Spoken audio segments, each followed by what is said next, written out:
Assalamualaikum warahmatullahi wabarakatuh. Perkenalkan, nama saya Ridwan Saputra dari Prodi Manajemen Dakwasi. Baiklah, di sini saya akan sedikit menjelaskan hadis tentang bekerja keras. Bekerja keras dapat diartikan melaksanakan sesuatu kegiatan atau melakukan sesuatu aktivitas dengan cara sungguh-sungguh untuk mencapai tujuan yang kita inginkan atau yang kita cita-citakan. Bekerja keras dapat diartikan atau dilakukan dalam segala hal. Mungkin dalam hal bekerja, mencari rezeki, menuntut ilmu, berkreasi, berinovasi, atau membantu orang lain, baik dalam kegiatan maupun dalam organisasi.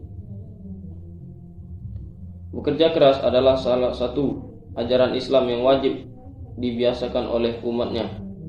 Islam menganjurkan umatnya agar selalu bekerja keras untuk mencapai harapan dan cita-cita.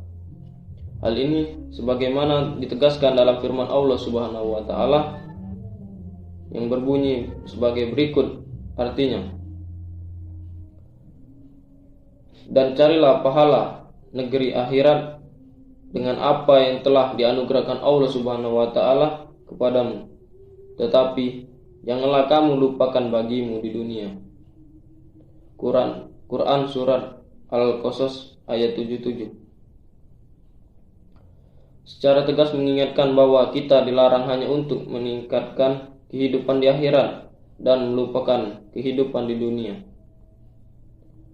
Islam mengajarkan agar manusia menjaga keseimbangan antara urusan di dunia dan di akhirat.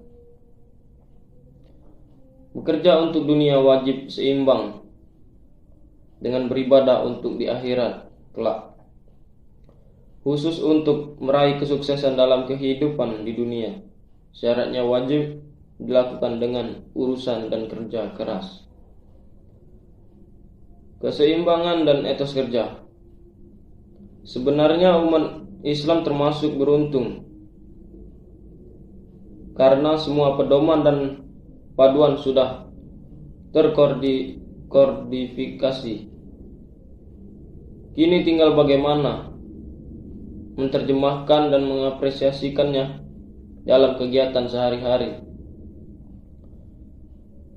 Jika kita pandang dari sudut bahwa tujuan hidup untuk mencari ridho Allah Subhanahu wa taala, maka apapun yang dikerjakannya, apakah di rumah, di kantor, di ruang kelas, tak akan lepas dari kerangkaian tersebut. Dan adapun hadis tentang bekerja keras, pertama, hadis riwayat At-Tabrani dan Al-Baihaqi, mencari rezeki yang halal dan wajib apabila sudah melaksanakan ibadah fardu. Dari Umar radhiyallahu anhu, ia berkata, aku pernah mendengar Rasulullah Shallallahu alaihi wasallam bersabda, kalau kalian bertakwakal kepada Allah dengan benar-benar tawakal, maka niscaya Allah akan memberikan kalian rezeki sebagaimana Allah memberi rezeki kepada burung. Ia pergi pagi hari dalam keadaan perutnya kosong, lalu pulang pada sore hari dalam keadaan kenyang. Hadis riwayat Tirmizi nomor 2344, Ahmad 1130, Ibnu Majah nomor 4164. Dan yang kedua, hadis riwayat At-Tabrani, artinya, barang siapa di waktu sore merasa capek, lelah, lantaran pekerjaan kedua tangannya mencari nafkah, maka di saat itu diampunilah dosa baginya. Hadis riwayat Tabrani. Sesungguhnya di antara dosa yang tidak bisa ditebus dengan pahala sholat, sedekah atau haji, maka bisa ditebus dengan kesusah payahan dalam mencari nafkah. Hadis riwayat At-Tabrani sesudah sholat subuh. Maka janganlah kamu tidur sehingga kamu tidak lalai dalam mencari rezeki. Hadis riwayat Tabrani dan Al-Bazzar, yakni bangunlah di pagi hari untuk mencari rezeki dan kebutuhan. Sesungguhnya pada pagi hari terdapat barokah dan keberuntungan. Ketiga, hadis riwayat Abu Zur dan Al-Hakim. Yang ketiga, hadis riwayat Abu Zar dan Al-Hakim. Sesungguhnya Ruhul Kudus membisikkan bahwa jiwa tidak akan wafat sebelum lengkap dan sempurna rezekimu atau rezekinya. Karena itulah kamu harus bertakwa kepada Allah dan memperbaiki mata pencarianmu. Jika datangnya rezeki itu terlambat, maka jangan memburunya dengan bermaksiat, karena apa yang ada di sisi Allah hanya bisa diraih dengan taat kepadanya. Dan yang keempat, hadis riwayat Bukhari. Tidak ada seorang yang memakan satu makanan pun yang tidak ada seseorang yang memakan satu makanan pun yang lebih baik dari makanan hasil usaha tangannya bekerja sendiri. Dan sesungguhnya Nabi Allah Daud alaihissalam memakan makanan dari hasil usahanya sendiri. Hadis riwayat Bukhari. Kelima, hadis riwayat Ahmad.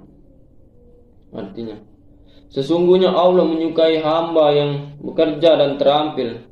Siapa yang bersusah payah mencari nafkah untuk keluarganya, maka ia serupa dengan orang mujahid di jalan Allah.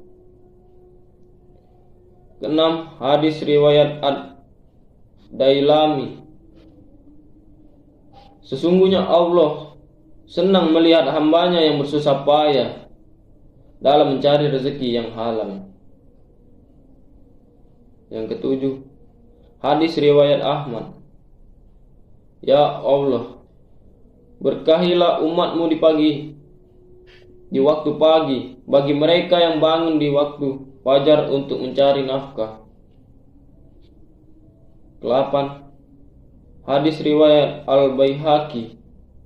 Apabila telah dibukakan bagi seorang pintu rezeki, maka sebaiknya ia melestarikannya. Yang kesembilan, hadis riwayat Ibnu Majah.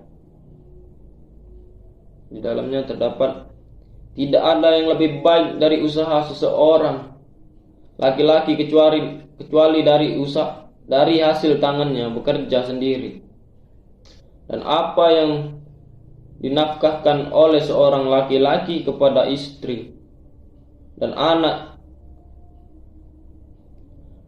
membantunya adalah sedekah.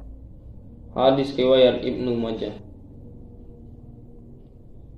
Sesungguhnya Nabi Musa alaihissalam mempekerjakan dirinya sebagai buruh selama 8 tahun atau 10 tahun untuk menjaga kehormatan dirinya dan untuk mendapatkan makanan halal bagi perutnya. Hadis riwayat Ibnu Majah. Jika Allah memberikan jalan bagi seseorang di antara kamu untuk memperoleh rezeki dari satu arah, maka janganlah dia meninggalkannya sampai dia berubah atau hilang darinya. Hadis riwayat Ibnu Majah. Dari beberapa hadis tersebut perlu diterapkan pada kehidupan kita, pada kehidupan sehari-hari kita, sebagai hadis sebagai pedoman hidup tentu dapat menuntun kita menuju jalan yang benar. Kita harus mencari rezeki yang halal dengan cara yang bersih dan jujur serta ikhlas dalam melaksanakannya. Yang ke-10, hadis riwayat Muslim. Bersemangatlah melakukan hal yang bermanfaat untukmu dan meminta tolonglah pada Allah, serta janganlah engkau malas. Hadis riwayat Muslim. 11. Bekerja lebih baik.